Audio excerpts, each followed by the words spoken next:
Good afternoon, everyone. It's Shamila Ramjawan coming to you from the Red Corner Chat.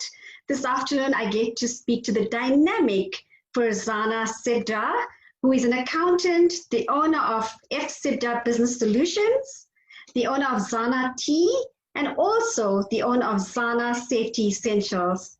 Hello, Zana. Hi, Shamila. Thank you for having me. So lovely to see you again. It's only a pleasure, and I'm so glad that you're on this platform because we really want to get to know you and know who is Ferzaana, this busy person that's always up to something. So can you maybe just tell us a little bit about yourself? Very quickly, I'm 43 now, Shamila, so I'm hitting my peak when it comes to all of these ideas going on in my head. I've got 5 kids, ranging from 21 down to 10. I'm a single parent, I'm a single mom. So I've been doing a lot of this by myself for a very, very long time. Yes, I'm always busy. I don't have much time for hobbies. I do paint a little bit, and I don't really have much else I do for fun because I'm usually always working. And that's basically it. So what do you paint? I actually started doing some art classes last year, Shamila, because I don't know if this happened to you, but after you turn 40, your brain starts coming up with all these things, like I have to do certain things. And I decided through my change and my growth and all the changes that were going on in my life, that I needed to go back to a time when I was happy. A time when I was free, a time when I had no responsibilities. And what did I enjoy most at that time? And when I thought back about it, it was probably when I was still at school. And the thing that I loved the most while I was at school was drawing and writing and stuff like that. And I got hold of someone on Facebook, and they introduced me to Pam. And I joined an art class, and I started painting oil painting. That is amazing. Yes, we always go back to that crash mode, I think, as you get older. We just want to keep busy, but, it's typical women. We want to be busy all the time, so we just try to do different things. Tell me about being an accountant and your accountancy or accountant business. What does that entail? Are you still busy with that? Because I know you're doing so many other things right now, but just take me through that. So I've been doing that probably for about 20 years. I started that business when I was very young. So what I do is I service small businesses only. I focus mainly on small businesses. So it would be from registration, consultation, getting them onto a program, getting them onto a system, and I do their books there, I do their accounting, I do their payroll, everything that a small business will need. That's what I specialized in over all these years. Obviously, since the new businesses, I've had to downscale and focus and give the attention to my existing clients. It does take a lot out. And then you find over time,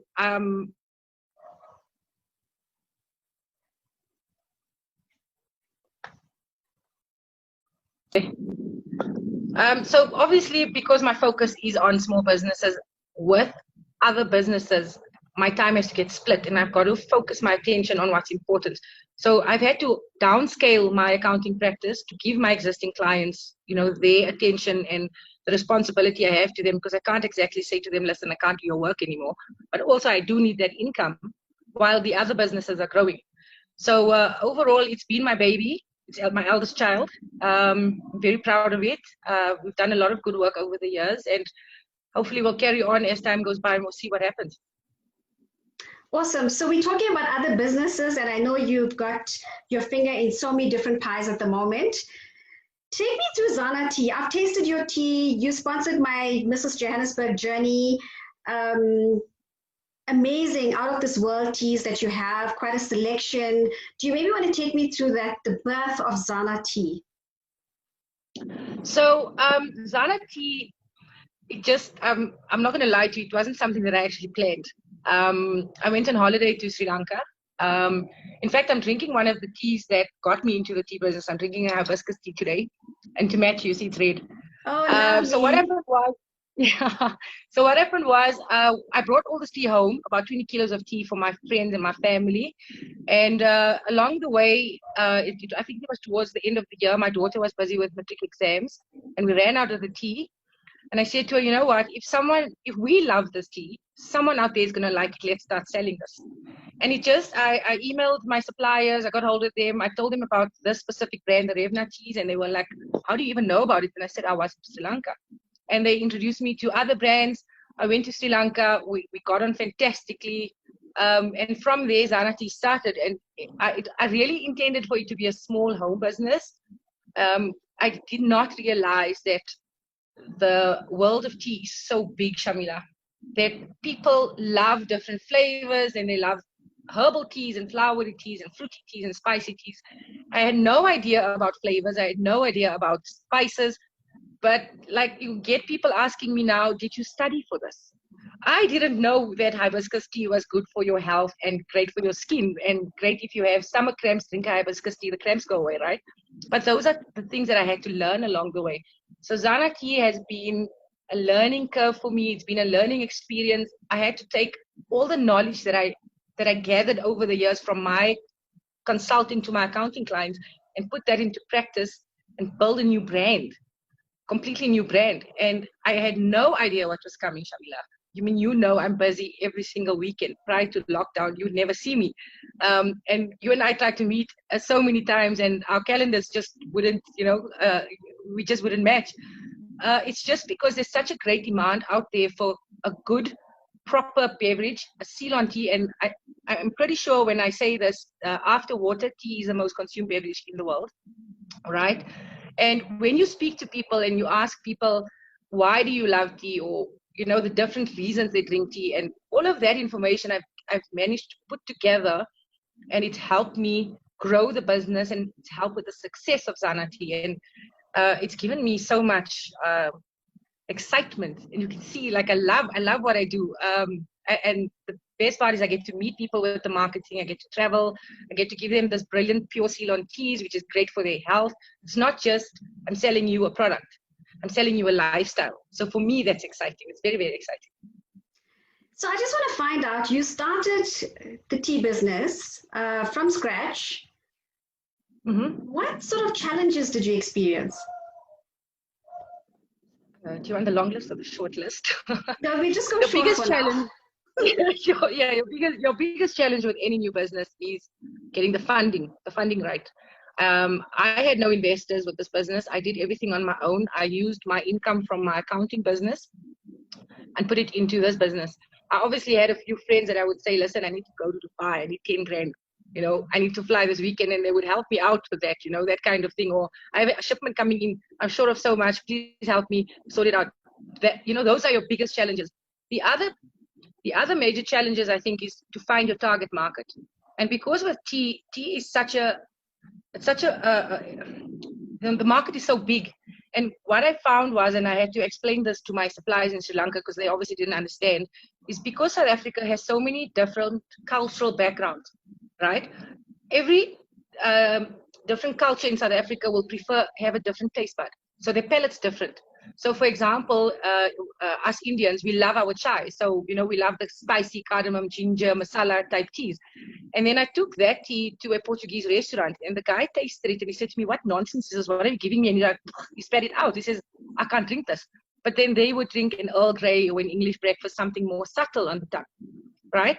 And then you would have like, I didn't know what moringa was until I started selling the moringa teas. And you'll find that in the townships and those type of areas, they love the moringa teas. They love the green teas. The minute they see green tea, they're like, oh my God, I want this.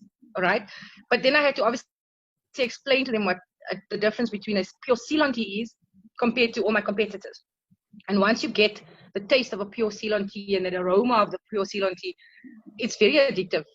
There's days that I go and I crave, I'll be sitting working and I'll be like, oh no, wait, I crave a cup of Ceylon tea, and it'll just be a normal plain black tea that I want. But that's what Ceylon tea is about. There's so many different aspects to tea that come with it, and the challenges have changed. And, also finding the right people to fit within my, what's the word I'm looking for, the image that we've created with Zana Tea. So I had to look for young, well-spoken people, and I'm very blessed to have found the right people. They just fitted in well, and they could speak tea language just as the way I did. Then we had to obviously go throughout the country and again, it's all about money. I've got to get the money together to be able to go to Durban, to be able to go to Cape Town, to be able to pay my staff. I think the other challenge is just making sure, with the new product, when I ordered my first container, it was like, okay, just give me this, I like this, I like that, give me this. I didn't know that people will like black tea more than green tea, or I didn't know that my masala tea would sell slower than my rose tea. My rose tea just came into the country and boom, within months got sold out. I thought the masala tea would actually sell faster, but the rose tea was I just did a promo once and just boom, it just went out of control. And it's basically, I think with me starting this on my own, I had no advice, I had no mentors, because in the past few years, I've been doing mentorship and I've been doing training of entrepreneurs. So I couldn't go to anyone and say, okay, do you know about the tea industry? Please help me. There was no one. There is no tea expert I could go to say, can you help me? Advise me, okay, I want to sell tea accessories with my tea. What do I sell? I had to learn all of that from scratch. So for me, it was like starting something completely new in my 40s. And we have very little energy levels in our 40s, Shamila. I don't believe that. You know what I'm saying? I agree with you. We have lots of energy. I think a lot of tea. So it was about the challenges. Also, my kids were used to having me at home. I could work at home whenever I wanted to, and suddenly I wasn't here anymore. In fact, I got divorced. I got married and divorced within 6 months while I started Zana Tea, because I wasn't around. I wasn't here. My kids had to get used to me not being around and being busy all the time. That was another challenge we had to try to sort out. So I had to get people in to try and help me with my kids. There's just so many different aspects to it. So you look at your health, you look at your financial, you look at your home, and to try to balance all of that is very difficult. And to get the equation right. That equation's not the easiest thing to get right. And for each person, I think it would be different. And obviously juggling more than one business, time becomes a problem, becomes a very big issue. And so somewhere in between that, I managed to fit in my art class once a week, Shamila. Well done. I'm so proud of you, Zana. You speak with so much of passion. I know how passionate you are about your teas and the different, you like a tea fundi. You know everything about teas now. What's your most popular? What do you sell the most? Which brand, what can I say? What is it? Flavor. Yeah. Flavor. Yeah. Shamila, people come to me all the time. Ferzaana, give us your 5 most popular teas. And my answer will be, I'm sorry, I can't do that. And then they would say to me, give me your favorite teas. And I'm like, I'm sorry, I have no favorites. The thing is, like I said to you, because of the different ethnic backgrounds and cultural diversities, there isn't one that's more popular over the other if you look at it as a whole. But if I go to a specific area, like I would know that in my community, for example, it's mostly Muslim Indian people. So there, my masala tea is my fastest seller. Masala tea is always the fastest wherever Indians are, right? If I go to my areas that are outside of, where we're going into now, Soweto, we're going into the south of the south of Joburg, those kind of areas, my green tea sells very, very fast, okay? When you look at Randburg, Bryanston, Sandton, the green teas they fly out. You look at my areas like Houghton and Durban, Cape Town, it's very mixed. I can't say there's one more popular over the other because people's palates and tastes are very different. Like you, for example, you probably like Nando's, I don't. Do you know what I'm saying? It's that kind of thing. And then I, on the other hand, I don't like green tea. Not because I don't like taste or anything. It's just simply because I like the richness and the strength of a black tea. For me, when I smell the black tea, it just does something to my senses and it just gives me an overall lacquerness. Like I feel amazing. So I would just drink a green tea if I'm having a slimming tea, for example. That would be my thing. But then I have customers who text me, who phone me regularly, Ferzaana, I'm addicted to these teas. I don't know what's in here, but please can I just have my fix? I want my 3 boxes. Send it to me. I want my 6 tins. Please send it to me. And because we've got like the loose leaf tea, Shamila, and we've got the pyramid bags and we've got the tea bags, we're able to cater for people from different income brackets. Okay, so obviously your loose teas and your pyramid bags are more expensive, and that caters to a different type of customer than what a tea bag would, right?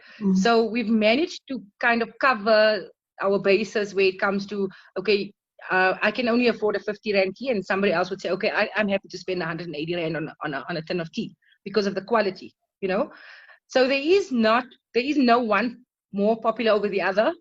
I can't say there's one flavor that's more popular over the other because I have 160 different teas in my range. Oh my And gosh, that's a lot of teas.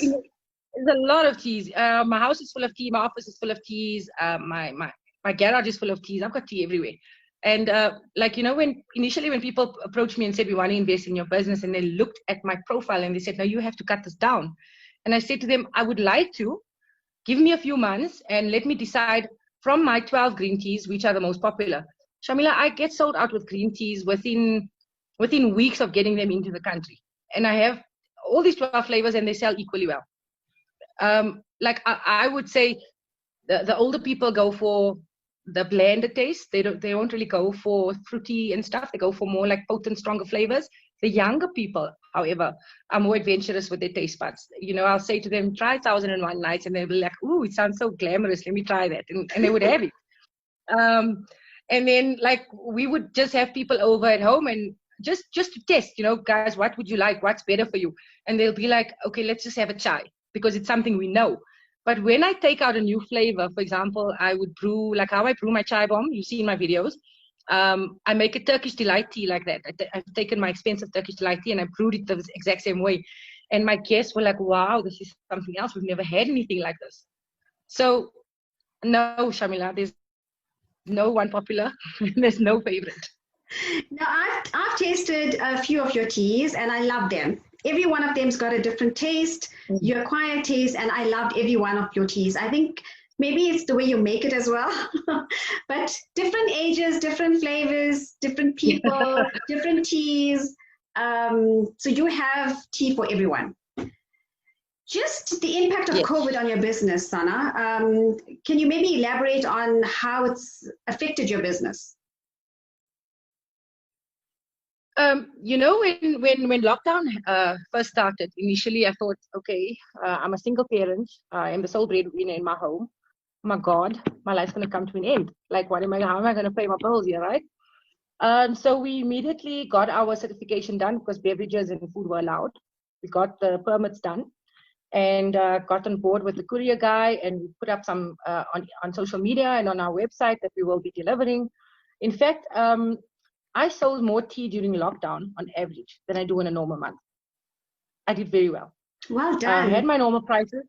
Thank you. But what I also did during that time is I also realized I had a social responsibility as well, because I can't just be profiting because people are sitting at home bored or scared, right? So what I did was I took all of my herbal teas that I know are great for immune boosting, and I dropped everything by 80%. And in fact, I offered free tea to a lot of customers that were buying over a certain amount to say, listen, guys, drink the moringa tea, drink the ginger teas, drink the chamomile teas. This will help you de-stress. This will help you boost your immune system. So I got all of my full herbal range, and I discounted it as part of our social responsibility. That's what I did. So that also helped to increase the sales. It wasn't the intention to say, okay, people at home, let's just sell. The fear, I'm a mother. I've got siblings. I've got still my mother alive. I've got close friends. And my fear was that if I can't give them something that can contribute towards their health, you know, to prevent COVID, then I'm obviously doing this for the wrong reasons. So with that, I got people to start drinking the moringas. In fact, a friend of mine left here earlier. He says, Ferzaana, I'm addicted to these moringas. What do you put in here? It's great. I feel amazing. I'm full of energy. And so it's really helped a lot of people. So even though I got product out, I was happy that I got the message across. Boost your immune system, stay healthy. The chamomile and the lemongrass, people were sleeping better. I got texts from people. I've got messages, calls to say, thank you so much. It really helped me. So during lockdown, we were okay. And in fact, I actually went to the point of saying, oh, look, I will go out and do local deliveries. I will drop the stuff at your front door because a lot of people were sending money by EFT. So that's how I also managed to do my social responsibility, but also make sure my business was running simultaneously. So I went, did the drop off, left it there. There was no interaction, no touching, no one met anyone. It was great. So I can't say that. I think we all have to use what we have, the tools that we have, to survive in an extreme pandemic, like the first level, the fifth level of lockdown. I mean, it was very stressful for all of us. But if you can find a way to use what you have, the product that you have, and I'm lucky in the sense, not lucky, I'm very blessed in the sense that it's a healthy alternative to everything else. I mean, a lot of us don't like to drink water, and we don't like to have cold drinks and stuff like that. So like I drink my hibiscus tea all the time. I have all of the others, and I praise God. I've been in contact with so many people, and I never got sick, and I feel healthy, and I feel full of energy. And for me, that was a bonus, a super bonus. Well done on that. I've got to try that hibiscus tea of yours at some point. Sold out. Is it sold out? And then I'm coming to visit you so I can have a cup of tea there at your house. Yes. Zana, Zana Safety Essentials, that tells me a lot about PPE. Do you maybe want to tell me what actually brought that about? What was the intention? How you started that? What was the thinking behind that? Again, I'm going to say this. I didn't think about it. First week of level 5 lockdown, I bought myself a new TV because I have friends and I could do that. I moved my extra couch into my bedroom because I have 5 children, and I thought, okay, here's it. Someone's going to kill someone. All right. So I think so I have my own little den in my bedroom's quite spacious, so I could have my own space, and the kids have their own space. So I did the Netflix and binging and eating and tracksuit and pajama thing for a week, Shamila. And then you know me, right? I can't sit still. And then a friend of mine called me and he said, "Do you know anything about 3-ply masks?" And I said, "No, I don't, but let's go see," right? And I felt so bad for this guy because he really didn't know. I went to drop off a chocolate and a Coke for him the one day because they were sitting and waiting. And I said, "I'm sure you're hungry. Let me go drop off a chocolate and Coke," because I was driving past doing a delivery. And I watched them try to buy 3-ply masks and sell this. I think they waited for a customer for over 10 hours. And the supplier was giving them a runaround with pricing. And I watched and I said, "No, I can't do this." So I went and I found a supplier within 10 minutes. I called them and I said, "Come here, I got you a supplier, bring your customer, we got the sale done." Boom, bang, it got done. Now, let me explain to you how this whole thing worked in level 5, Shamila. It was like trading on another level. It was so exhilarating. Like after that first sale, I was like, I'm not sitting at home. I'm getting busy in this business. But it was everything you knew about business, everything that you thought you knew about business. You had to take that, chuck it out the window, okay? Because at level 5, lockdown brought in a whole new set of rules. We had to learn how to trust. We had to learn how to trade within 5 seconds, get this done, get that done, waiting for customers, finding the right suppliers. And I think, actually while I was driving, it used to be very stressful because time was very short. And we also were fasting in that time. And the one day I remember driving and smiling and thinking, my dad would be so proud of me. Like everything he taught me in business, I used it. It was so amazing. So it started off with the 3-ply masks. And then obviously we grew our network. So now we started networking with people that were buying and selling. So we all have other businesses, we have day jobs, and then we were obviously now doing this. And with that came the demand for sanitizers, and then the demand for shields, and the demand for all the other things that have now come out. And we grew our network to such a point where we could rely on each other to buy and sell. So, but then I identified that there was no small little shop that you or I could go to buy a single mask or a single shield. So what I did was I started selling it at home. And from having a few items, I now have a full little store in my home. My lounge is now a little store. I have stock. I've got guys that give me stock because of the relationship we've built. They've given me their stock and said, "Sell this for us, as you pay me." That kind of thing. So an average person that just needs stuff for home can come and buy a box of gloves. They can buy a mask for their kids, mask for themselves. They can get everything PPE from me without having to go to a wholesaler. And then I started doing the service online on Instagram and on Facebook. So you can go and order whatever you want. You can WhatsApp me.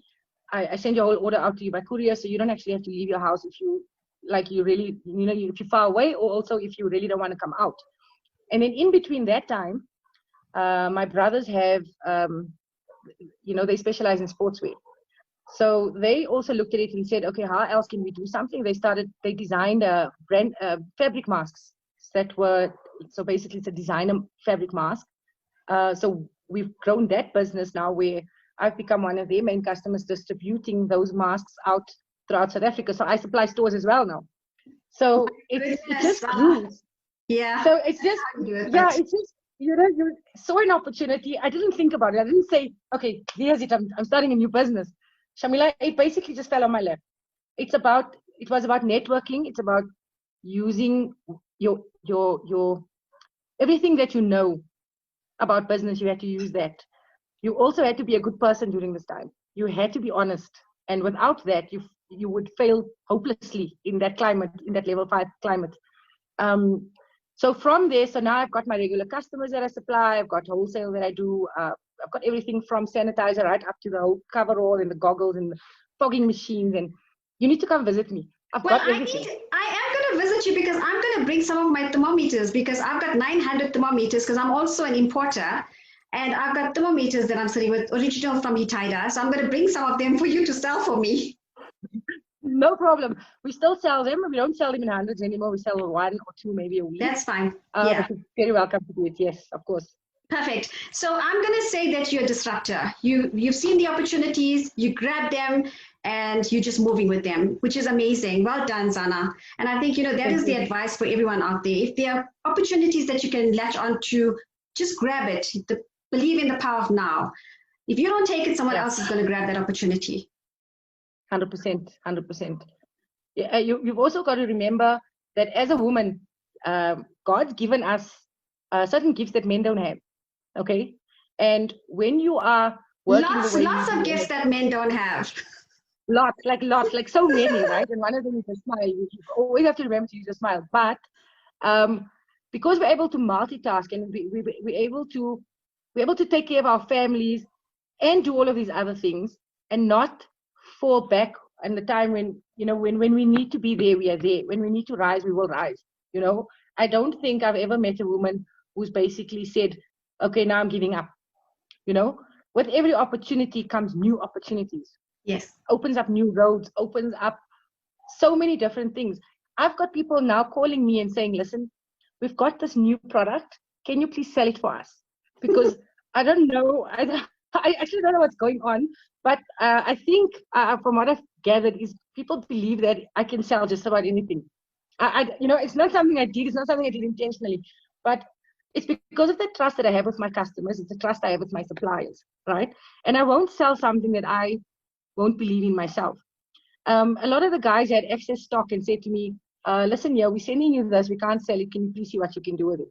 And I've managed to sell their stock, and it's only because I really won't sell a bad product, and I really, really won't give something to someone that I won't use myself for myself and my kids. Never, ever, ever. So that's worked really, really well. Absolutely. It actually goes down to if you say someone's got green fingers, so everything you plant just grows. And it's the very same with you. Everything you touch turns to gold. So people have a lot of confidence in you. Hey, let me just give it to Zana. I don't know about that. Look, I don't know about that, Shamila. I'm just going to just say, God's been very good to me. And I'm very blessed. I work very hard. My kids have to put up with a lot. I haven't been around much. I've only recently stopped working on a Sunday. I've managed to build some very amazing relationships during this time. In fact, I've made some very, I think I've made friendships that are going to last me a lifetime. I've had so much fun during lockdown. I can't say that I've had the pajama vibe lockdown. We've been working. So when I say I need a holiday, I really do need a holiday. But after this whole pandemic's over, we're going somewhere. It's just, when you look at the way everybody's reacted to COVID-19. I mean, we were all in shock when it happened. I was in Durban when the announcement happened. I had a pop-up where I had to cancel and had no sales and had to come home from Durban, when the announcement got made. And we all went into this we all went into stress mode. We were all panicking, and we thought, okay, yes, we're all going to die. And we've lost a lot of people. I've lost people in my family. I've lost friends. We've lost acquaintances.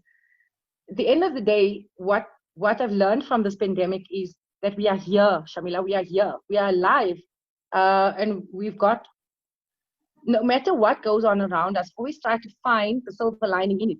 So yes, these things are going on, and I don't leave the house. I'm very OCD. I don't even do my own shopping. We buy our bread and milk through Mr. Delivery every day. I'm very OCD about these things. I've got a fogger and a spray that goes on everything and everywhere. If I go to a client, I've got a 500 ml fogger, and I walk around and I spray everybody before I sit down and do some work. But at the same time, you got to find ways to move forward. You got to find ways to adapt.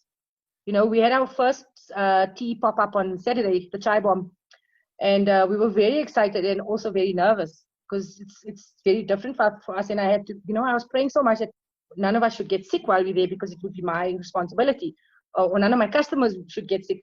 That would be my burden, you know. And we had such a fabulous time. People are being so responsible. People are wearing their masks. We did social distance. We did wear our masks. My pictures don't show the mask, but I took them off for the pictures. That's okay. That's okay, because you want to look fun. Yeah, of course. And the thing is, we have to find a new normal. We have to find a way to adapt to what's going on. So whatever it is, human beings are able to adapt. And that's the remarkable thing about COVID-19. It's shown us how we can adapt and how we can thrive and survive. Yeah, no, that's wonderful, Zana. Just going back to the women out there, I'm so proud of you being a single woman and just doing so much just to make a living. So well done on that. What would be your power message to the women out there? Oh, I think I said it a lot already. I think my power message to the women out there is to always believe in what you think you can achieve. You know, don't put yourself down and don't ever doubt who you are and what you are. You have your gifts, you have your talents, and wherever you can, you should and always believe that you can accomplish anything. Nothing is impossible. I never in my life imagined I would know anything about 3-ply masks and KN95 masks and 50 GSM and all of these other non-woven and woven and 500 microns. And I in my life never imagined I would understand any of that language. But if I didn't take that few seconds to learn and ask somebody, what does 500 micron mean?